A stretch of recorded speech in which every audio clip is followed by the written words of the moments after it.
We humans tend to blindly digest easy concepts.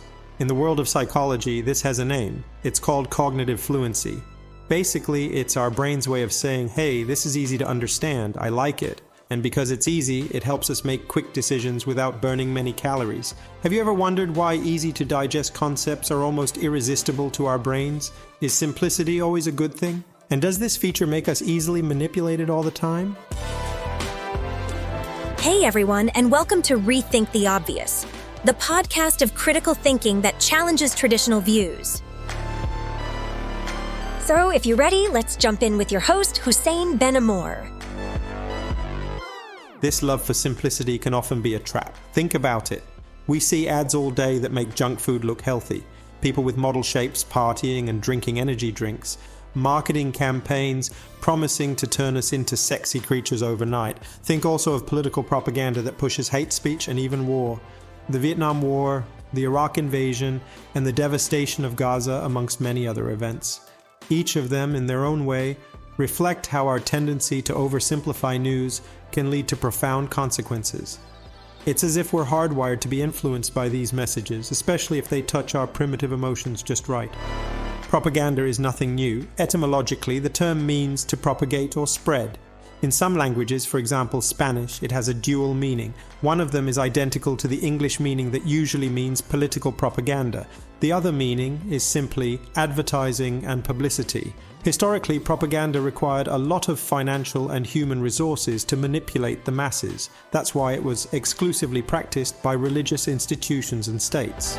In the last few decades, it has been democratized by tools such as Photoshop and audio-video editing tools.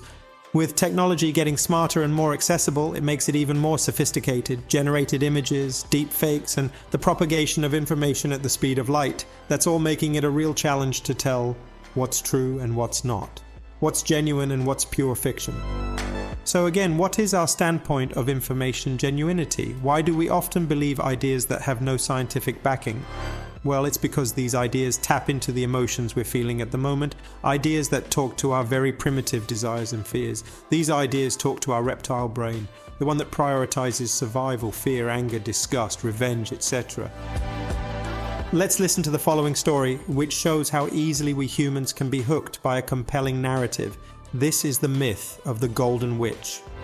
The year is 2013, and a small village called Sort near the Spanish Pyrenees, 3 hours drive from Barcelona, sets a Guinness World Record, not for the tallest human tower, not for the biggest paella dish, but for the largest gathering of people dressed as witches counting over 1,600 folks.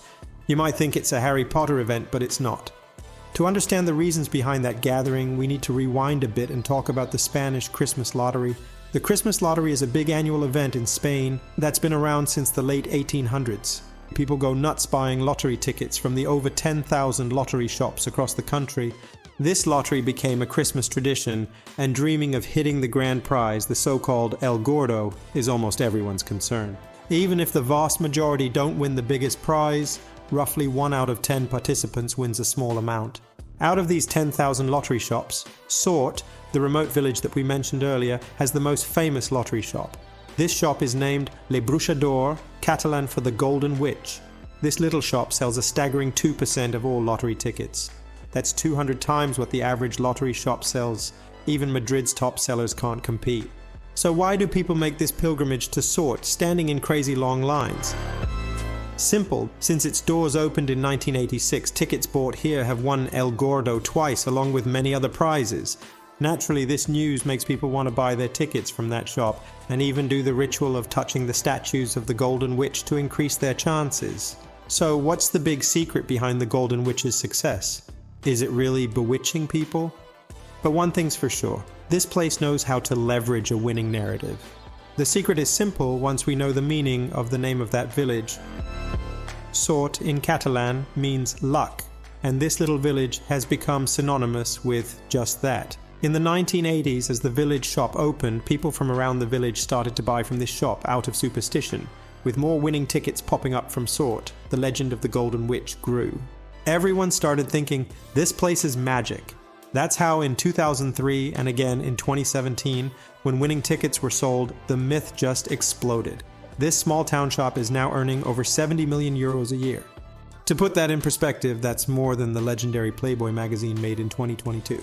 Sort and its Golden Witch are perfect examples of our susceptibility to social influence and how easily we can be fooled.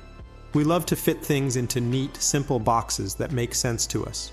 Whether it's making money or gaining political power, playing on these simple beliefs can be a goldmine.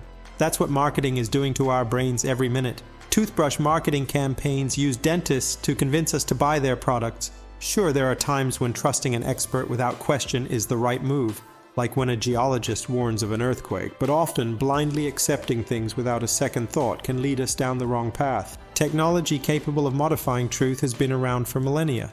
Think of magic and optical illusions of ancient times, which exploited the gaps in human perception to influence and manipulate audiences. Personally, while I'm not a professional magician, I do know a few card tricks that have fooled everyone I've shown them to so far. With the growth of possibilities of generative AI, ChatGPT, DALL-E, Midjourney, etc., this simplicity can be used to bend the truth. Users are fed a simplified, generated reality that's easy to swallow. A reality that knows us from all the data gathered about us and directly talks to our fears and desires. But just because it's simple and gives us answers doesn't mean it's true or accurate. So what's the takeaway? Be curious, ask questions, and don't take the easy route of believing something because it's nicely written and backed up by a photo. In a world where truth and fiction are increasingly blurred, staying sharp is more important than ever.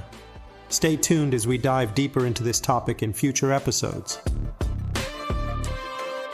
Thank you for listening. If you enjoyed the show, don't forget to subscribe and check out Rethink the Obvious on LinkedIn, where you'll find references and further links to the topic. Until next time, we encourage you to stay curious and always rethink the obvious.